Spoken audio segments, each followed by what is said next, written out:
Okay, so let's look at the 8th line. 1, 2, 3, 4, 5, 6, 7, 8. Yeah, the 8th line. Okay, so go ahead and play the 8th line.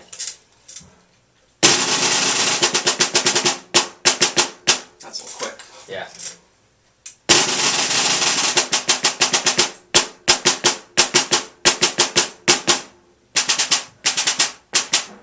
Okay, you should recognize that this line is the same as the first line, except for that roll in the beginning. Right. So the first line is this.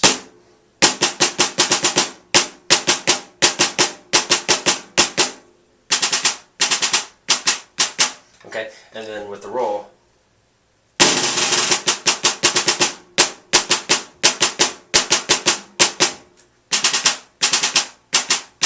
So that roll, let's talk about that roll. You know, it's almost kind of slow to play it as 16th notes.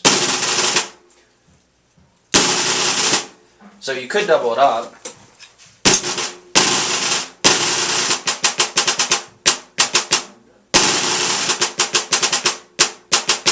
Here's the with 16th notes.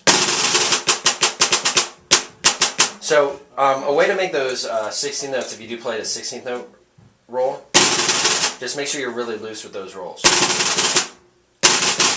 Try not to do that. And when I say loose, like almost the type of roll where one hand is still buzzing as the other one hits.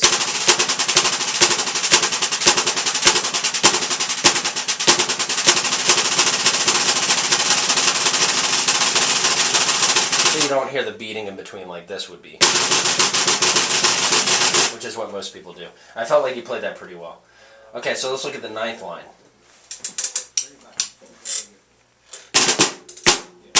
Oh, hold on. Oh, I'm sorry. Yeah. Skipped one. Yeah, 9th line. Gotcha.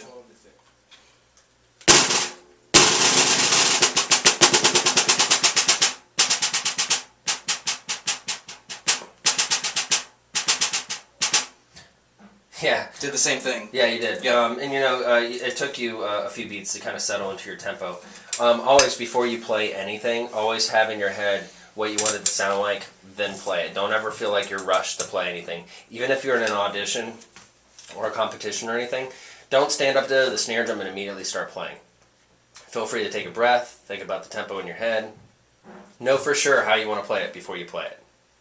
Okay, do it again.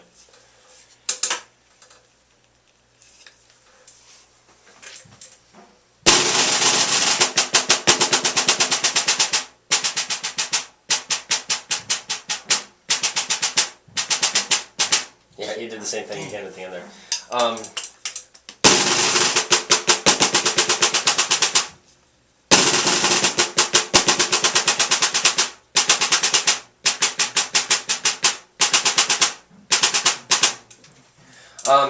I feel like sometimes your triplets aren't too different than your 16th notes. It's almost like you're playing them at the speed of quintuplets, you know, instead of sextuplets.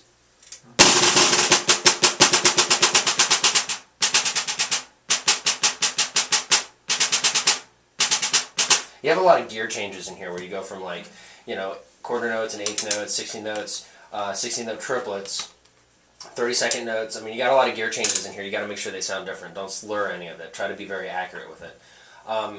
So if you look at just the first measure of the 8th, is it the 8th line? 1, 2, 3, 4, 5, 6, 7, 8, 9. No, the 9th line.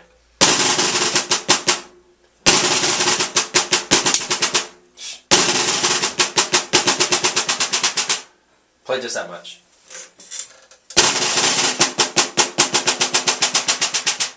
Okay, that was a lot better. Something to think about with your roll too. You're supposed to play a forte roll, so try to not make it a I start at forte and get softer with my roll. Try to keep it up.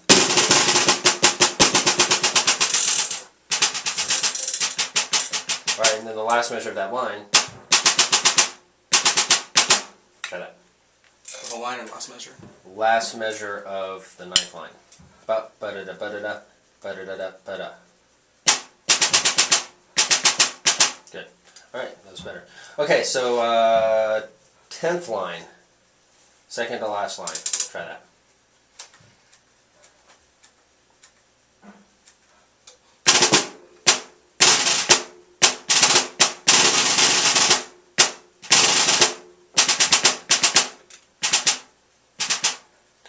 Okay, I think you could exploit the dynamic differences a lot more.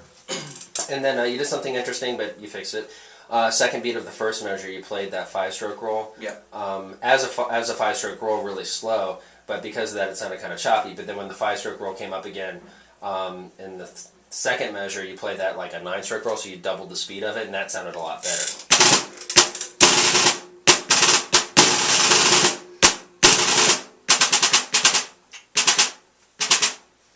So exploit your dynamics more.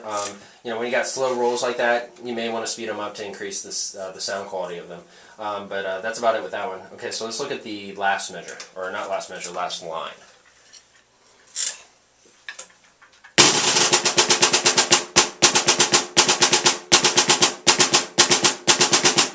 Okay, do that again.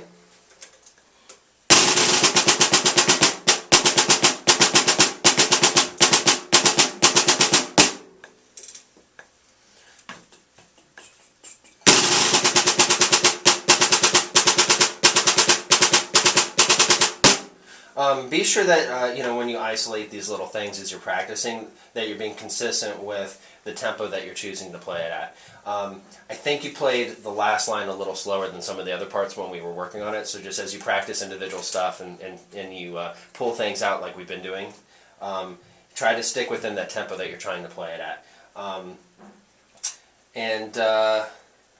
Yeah, everything with this is just loud.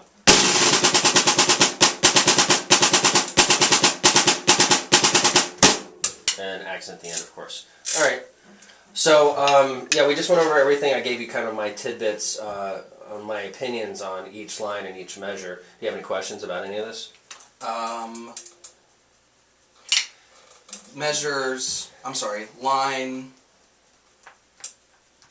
Lines 8 and 9, those 9-stroke rolls, or right there at the beginning. Yeah. Should I be doubling those up, or should I leave them in a 16th note bass? I think if you want to be consistent with how we're doing the rolls with most of this piece, you'll probably double it up. Even though it's a quarter note roll, and traditionally you would do that as a 9-stroke roll, you may, because it's a kind of a slower tempo, you may want to double it up. But again, like that's sort of subjective. Like, listen to how you play these rolls, either as 9-stroke rolls or as I guess it would be 17-stroke rolls, and see which you think sounds better. Sometimes.